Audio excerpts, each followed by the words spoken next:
Vietnam didn't just show me resilience, it changed the story that I've been living by. And I share that because this wasn't my first time in Vietnam. In fact, I had visited Vietnam about 6 years before. And when I went the first time, I went to South Vietnam, Ho Chi Minh City, which was previously known as Saigon. And that's the part of Vietnam that was occupied by the United States during the Vietnam War. And there in Vietnam, they called it the War of American Aggression. And I remember being so overwhelmed by the stories, by the history, by really the perspective of the people that I met when I was visiting. And this time I was in Hanoi, which is North Vietnam. In North Vietnam, that is where they were fighting with the Americans in South Vietnam. And they tell a completely different story of the history of that time. And I thought about how similar that is to the way we have different narratives in the United States. Hi, I'm Kalima Fergus Ayele. I'm an international school leader, CEO, and founder of Round Trip Ticket Home. We support schools and school leadership teams with design thinking tools in order to create communities and culture of connection and belonging. Design thinking is a process that really makes room for us to empathize with who we're designing for. Common practice in product development, but less so in human-centered organizations such as school. And so by using design thinking, we can leverage the empathy of leaders in our community by experimenting and developing prototypes for systems that work for ourselves and our family and the students that we serve. During my travels, I was able to visit some countries in other parts of the world, and Vietnam was one of the countries that I was really excited to go back to. Interestingly enough, usually I try to avoid returning to the same place twice because there's so many other countries that I still have yet to see. In fact, when I was deciding about visiting Asia the first time, I was choosing between visiting Vietnam or going to Bali. I still haven't been to Bali. I would love to go, but there was just something about Vietnam that was pulling me. And when I got there, I realized what it was. There was such a rich history, and I really wanted to understand more about the perspective and the lifestyles. I really wanted to understand the Vietnamese people. Growing up in the US, we have our own stories about the conflicts that we've been engaged in, and sometimes there's a shame and embarrassment or even apprehension about talking about those difficult times, those difficult moments that we've lived through. And so for me, going on tours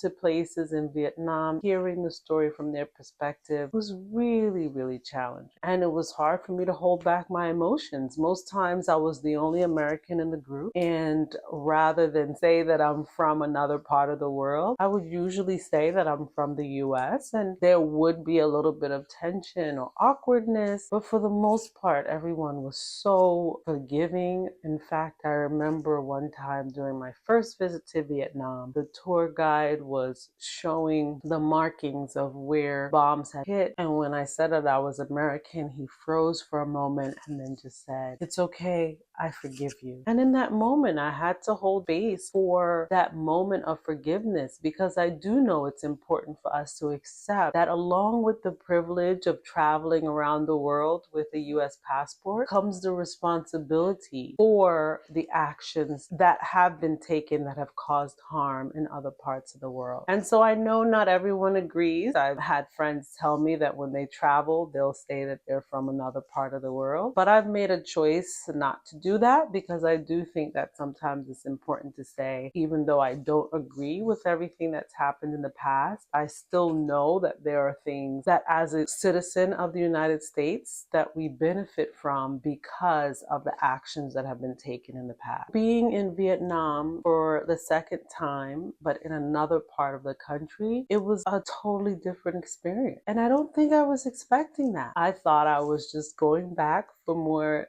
delicious food. Vietnam, I'm sure there's a battle going on in Asia for who has the best food. I really love the food culture. So diverse. There's so many different types of food, and the experience of being with the people is truly remarkable. Everyone is friendly and welcoming. And as much as I don't like being in cities where I have to cross and there isn't a cross light, Vietnam was actually easier than some other places because the cars really did seem to be more gracious on the road. And I think part of that is because there were so many motorcycles as well. And so between people and motorcycles and cars, there was a much gentler dynamic when it came to walking and crossing the street. I do have to say that of all the places where I've been terrified to cross the road, Vietnam was a little bit easier in that respect. In the end, I really do think that I walked away feeling as if my time in Vietnam was a